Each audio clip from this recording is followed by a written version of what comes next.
Hey everyone, welcome to tonight's Option Series live stream at the ESS Twitch channel.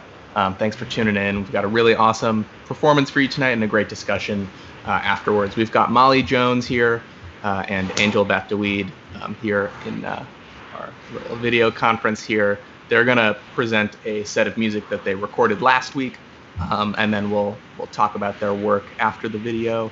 If anyone, as they're watching the set, has any questions they want to ask, feel free to throw them in the chat. We'll try to get to as many questions as possible. But I really just quickly want to introduce Molly and Angel, and maybe they can introduce the video real quick. Sure. Hello, everyone. Thanks for tuning in. And Angel and I recorded this about a week and a half ago, and I love playing with her and I've been so excited to do this since we first found out about it months ago, and it's been rescheduled a couple times. So it's a joy to finally get time. It has, and I'm really excited to see what we played the other day. It was really fun to play together. It was a great excuse to, see one another. So yeah, thanks for tuning in. Of course, yeah, we're all looking forward to it. This is like our third attempt, so I'm super psyched to see the set and chat with y'all. So without any further ado, we're gonna bring on this video, and then I'll see you guys in a little bit, and we'll chat it up.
Molly.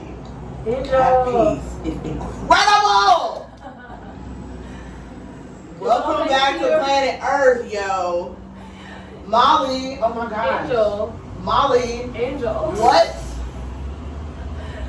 Y'all. So This composition right here, goodness.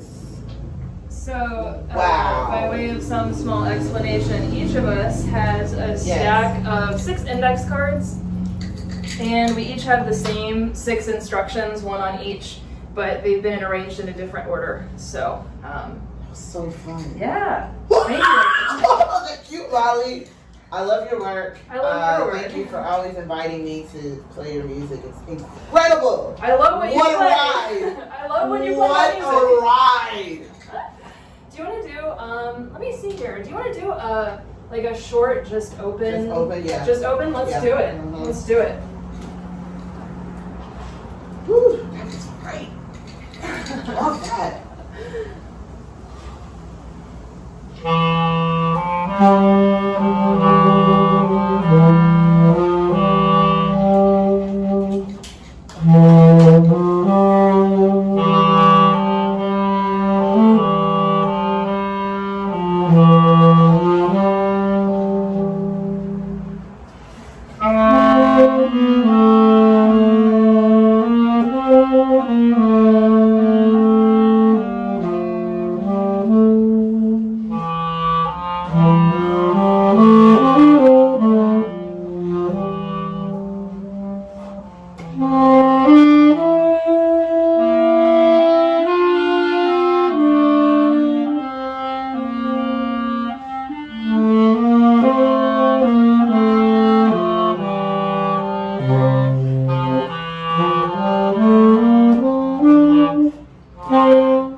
Moondog and Sunrise.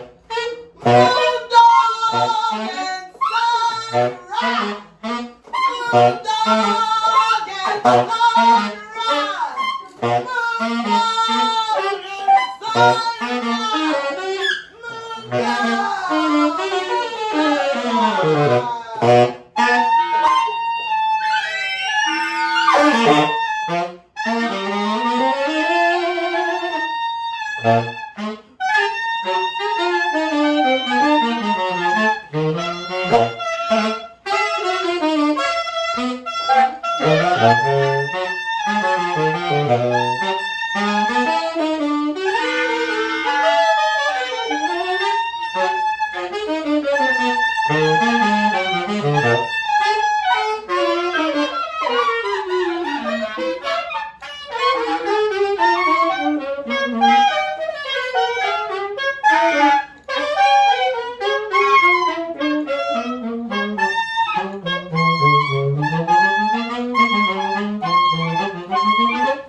Girl, leave me alone. Oh my god. That was fun. Sunrise and Moondog. Sunrise, Moondog. That's what it works. I see what you're saying. Don't you see it? The spirit of Moondog. He's actually your flesh and blood. And Sunrise like Your spiritual. my imaginary friend. He's my imaginary friend. He is. I be like, Sunrise, teach me a few things. There you go. That's what's happening, I guess. He's my imaginary friend. You've been blessing me. So Sunrise and Moondog. Sunrise and Moondog. Thank you, Angel. Thank you, Sunrise and Moondog. Thank you, Sunrise and Moondog. And Wait, do you have a plant in here? I have a little tiny plant. Okay, cool. This is something that we have to do. This is an ancient Tiny. African tradition of remembering those from the past who have contributed greatly to our lives, our ancestors. So we're going to say their name, and what you do is you say the name of the person, the deceased loved one, whoever it is. You bring them to remembrance, and then you say their name, and then we all say Ashe, which means gratitude. Thank you. So we are going to say Sun Ra, Sun Ra, and we're going to say Moondog, Moondog, Ashe. Ashe. And you're supposed to pour it outside, but you pour it in a flame. Just pour a little water in remembrance of them. So if you ever need musical help, there's plenty of ancestors that are just waiting for us to call on them. And they give you help. Yeah. That's, it's funner to think of things that way. Why not? Yeah.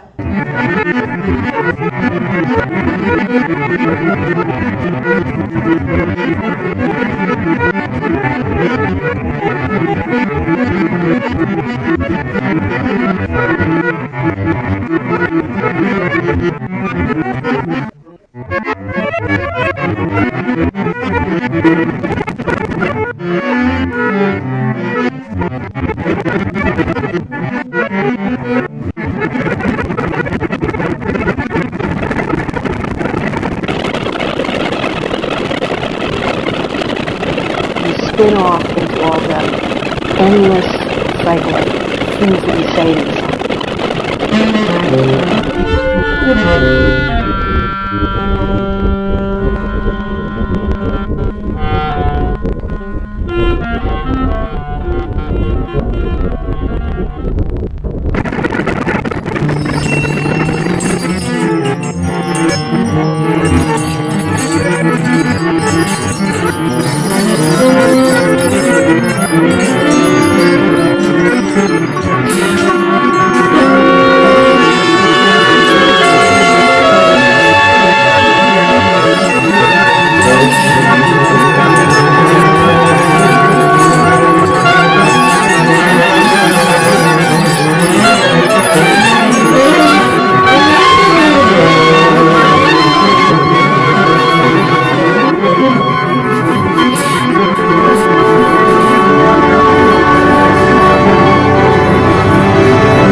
Yay! All right, welcome back, everybody.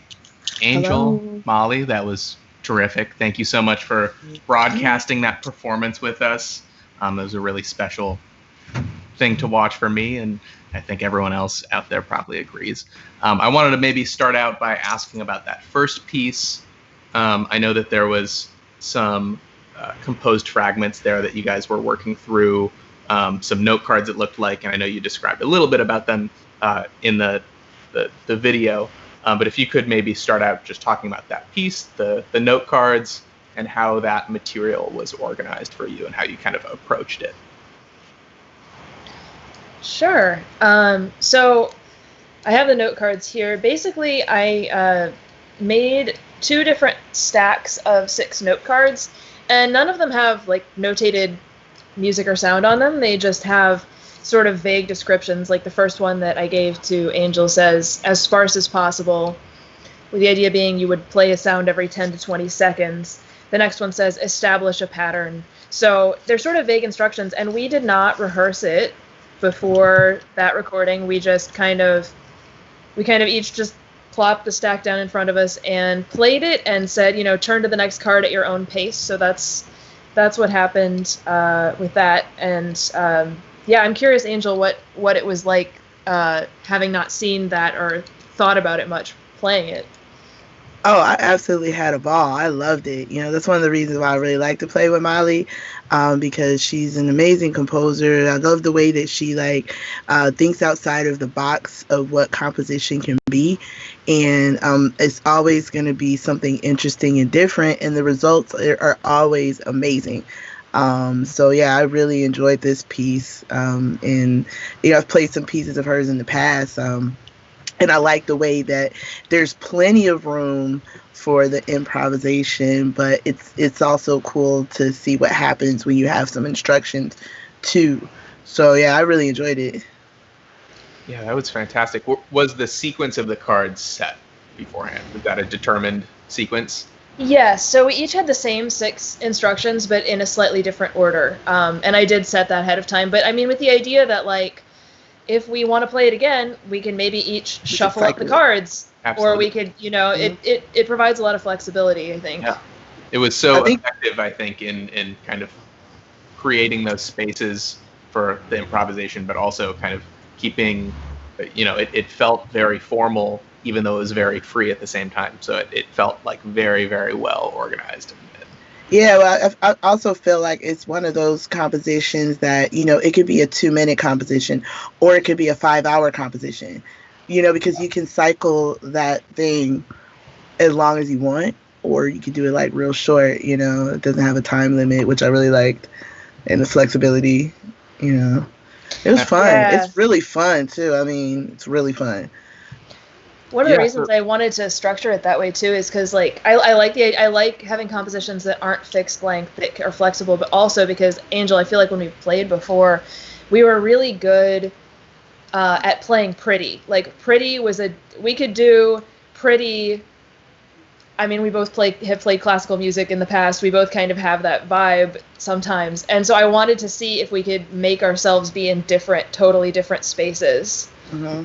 And still shape a composition. So that was sort of the inspiration for that. Yeah, it felt very effective to that end, and it really felt like it was putting you both in spaces that you wouldn't necessarily be in if you were playing openly just right off the bat. And I think you both jumped to it like a really connected, you had a very tight chemistry, I think, the whole time even working through that material. Oh, yeah. It was wonderful to see. It was terrific. I wanted to ask also just about playing with another human being lately, because I don't know how much either of you have been able to do that over the last 6 months. I think we're maybe all starting to do it for the first time a little bit here and there. I think I've played with other humans once in the last 6 months since the quarantine began. So I guess my question is 2-part. In the early part of the quarantine era that we're going through, what was it like sort of being forced into thinking creatively as a solo endeavor, or was creative thinking even a thing for you? And then the sort of second part is like, what is it like now, kind of re-entering the world, trying to play with another person and generate, that experience of playing music with someone.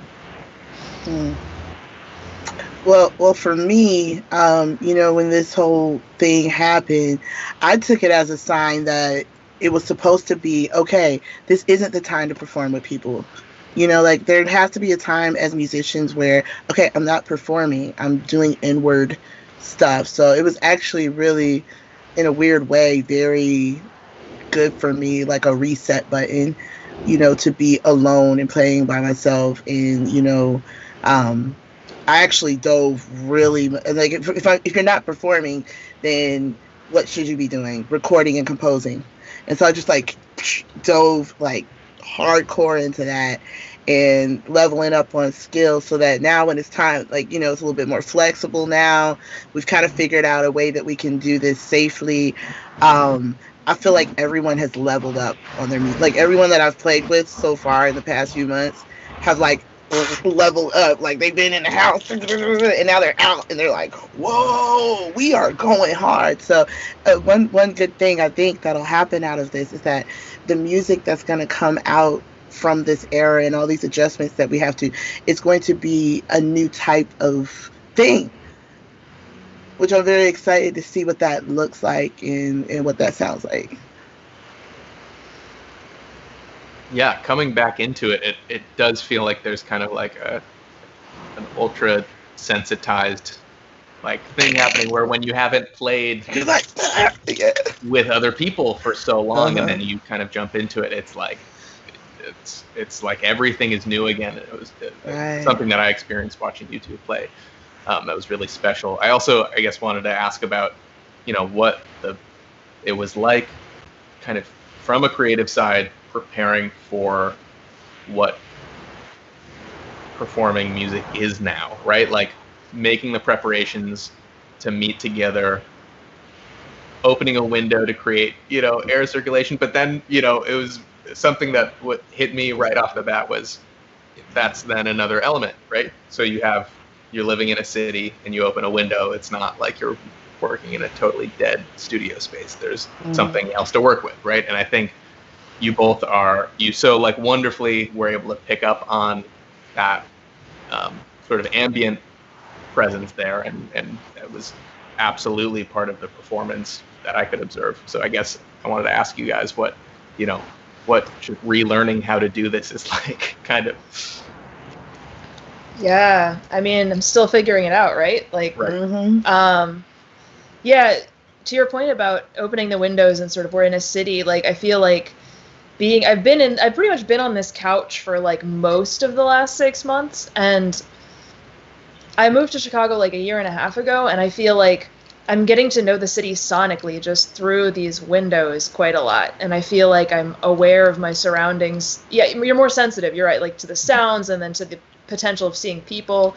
Yeah, it's like you're playing the city, like it's, kind of working your way into that soundscape. And yeah, preparing, I have to say it's sort of similar to meetings and other things recently where I get nervous. I'm like excited and I'm like, wow, we get to play music. And because we're not doing it very much, it's like, wow, I attach a lot of emotion to this situation. So like Angel playing together was like, I was anticipating it and then it was happening and I was excited and it's like, wow, the thing happened. And so it's sort of like, there's like an anxiety, but also a joy that goes with that, It's like, excitement. It is an anxiousness, but it's more like I'm excited, anxious, like Yeah. Yes, exactly. Yeah.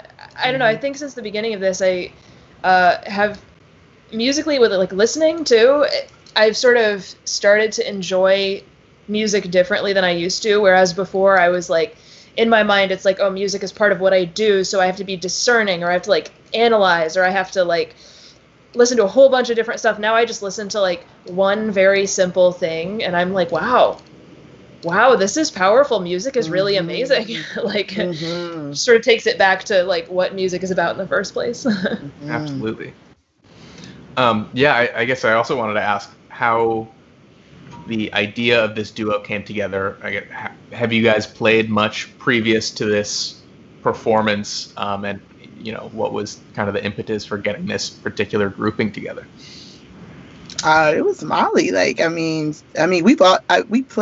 seen Molly perform, and I've always like admired her, because she's amazing.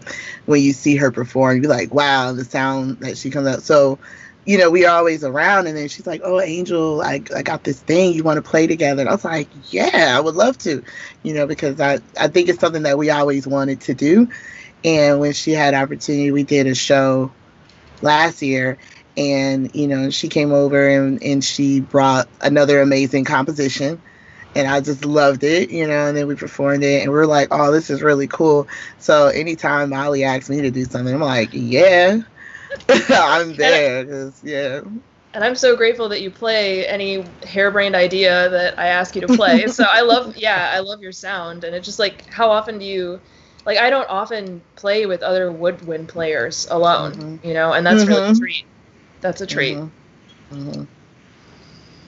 Yeah, so the next question that I have for you guys is normally one that I sidestep, but in terms of music that I hate to say the word influence, but things that were like very important for both of you, developing the way that you play and the way that you think about music. To me, when I hear you guys play, there's like a really strong reverence for like the ancestry of free music and like what that has meant for the last 100 years and even, probably before then also. But I guess what are, the really important monumental, I don't know if you want to think of it as like records for you guys or like particular performers or composers that were really important for each of you. Either, when you were younger, really sort of coming up as musicians, or more recently. That question, oh my goodness. I know. I love so much music.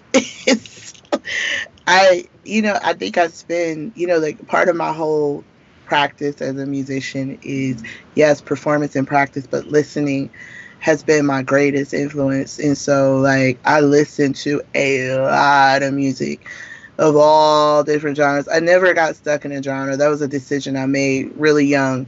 Like I was like probably about 12 or 13. It was a conscious decision that I made that I would always listen to all kinds of music. And the free, like Molly mentioned, like I think we both kind of grew up more classical. I grew up like I had to have a piece of music in front of me. I couldn't just play. And that brought a lot of insecurities to me because I couldn't just be free. And it was really free music that was like that last ingredient I needed for my musicianship. Like I didn't know that there were spaces where you could just play. I was like, what do you mean just play? Just play. I was like, play anything? For real?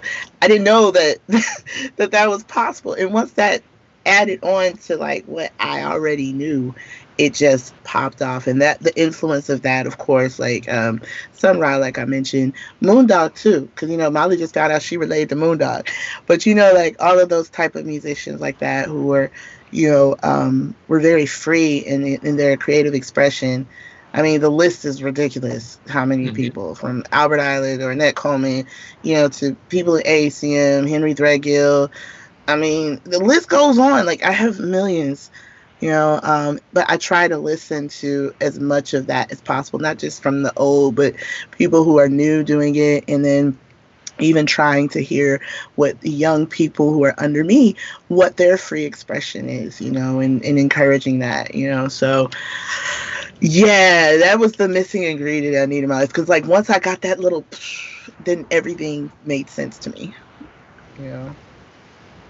Beautiful. Yes, I second every name you mentioned, and it's hard to summarize. Definitely, yeah, I second Albert Eiler and Rahsaan Roland Kirk. And when I first found out about the AACM, my mind was blown. And so George Lewis's book and just listening to everything he talks about in his book.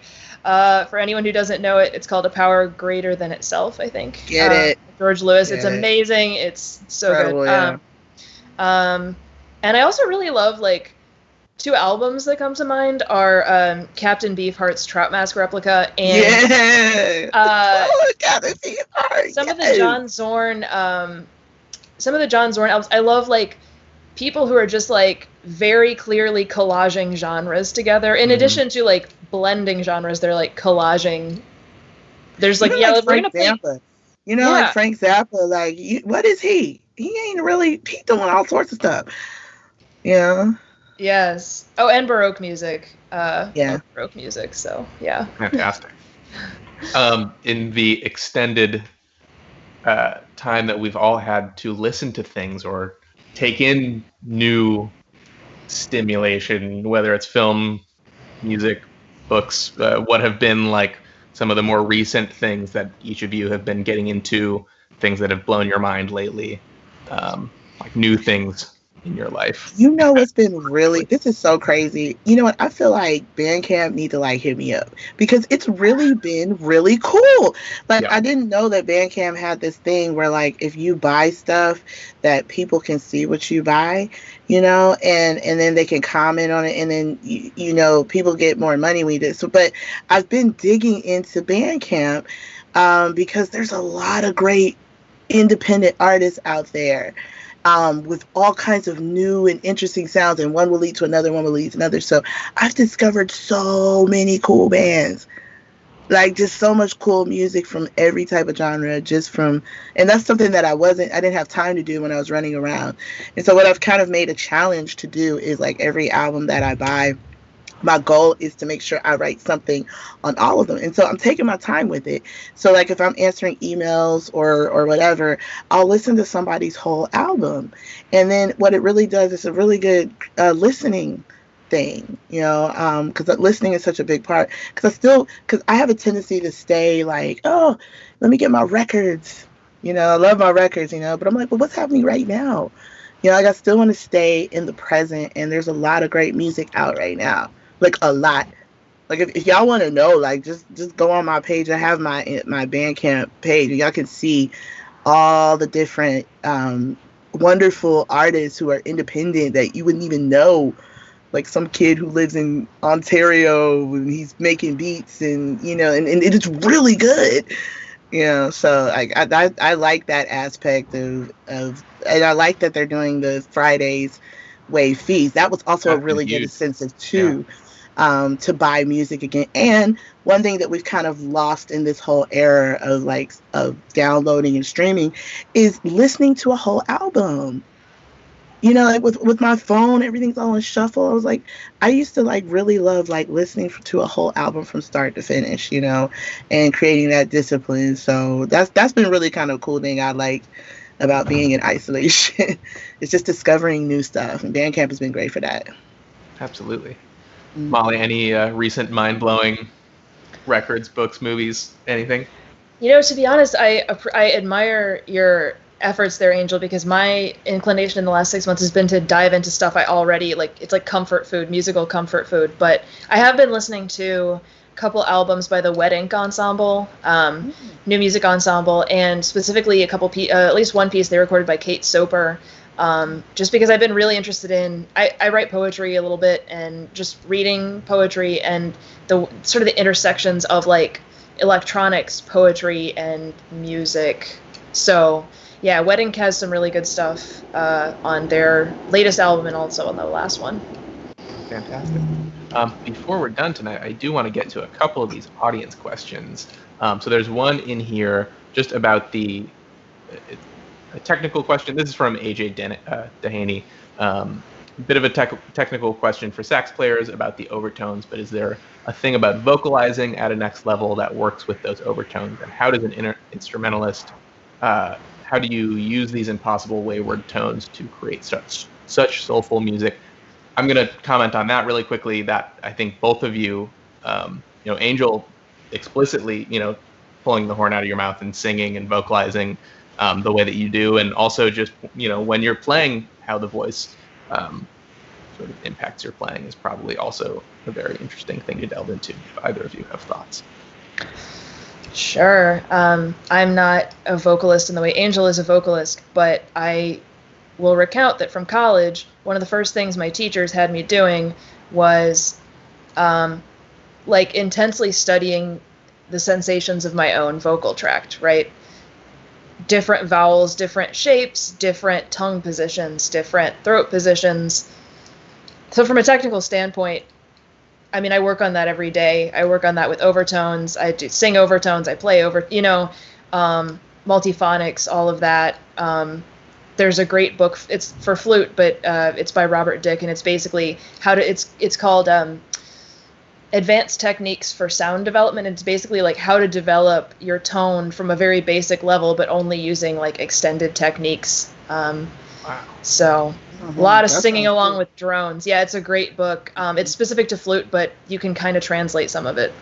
Well, that's interesting because, like, for me, when it comes to vocalizing with the overtones and everything, what helped me was the long tone meditations, which I learned from Dr. Adam Zanolini, because he used to go to Phil Coran's classes. He used to go to Phil Coran's classes, and he told me that what he would do is you take a deep breath and do long tones on like every note of your instrument, you know. And so I started doing that. And what I noticed was, the more I was doing that, just like doing long tones, it was like all of a sudden I could hear everything, you know, like I could hear the overtones. And that's when my voice would just be like, oh, just copy what you hear, you know. But I really think like you were saying, the drones, there is something in that, because like when you're playing that long tone, you go like really deep into the sound, and you know that one note is actually millions of notes. Mm-hmm. And so, like, when you do that practice of just, like, whether you do it vocally, you don't have to have an instrument. Your pitch and your sensory of tones that just explodes. And because I didn't used to vocalize at all. It just happened because now I can hear them, like, more clearly. Like, when we did the piece, it didn't matter whether I was using my horn or my voice. It was like I knew where I can hear it. But that was mostly because of the long tones meditation. Yeah, you're right, it's all about hearing it.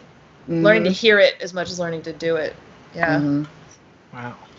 Fantastic.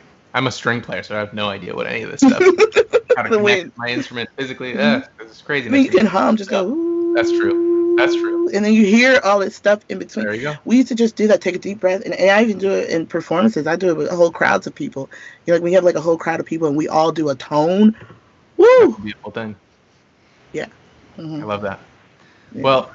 Well, maybe we'll leave it there for tonight because we're just about out of time. But I just want to one more time thank both of you for putting in the work on that wonderful performance and broadcasting with us tonight. Next week we will be off for Labor Day, but we'll be back in the second week of September, and we'll be all through September and October with weekly awesome shows. So definitely keep on tuning in, everyone. We'll be here every Monday after Labor Day. But thanks to Molly and Angel and everyone. Be well out there. Have a great night. Take care. Bye. Have a great weekend and holiday.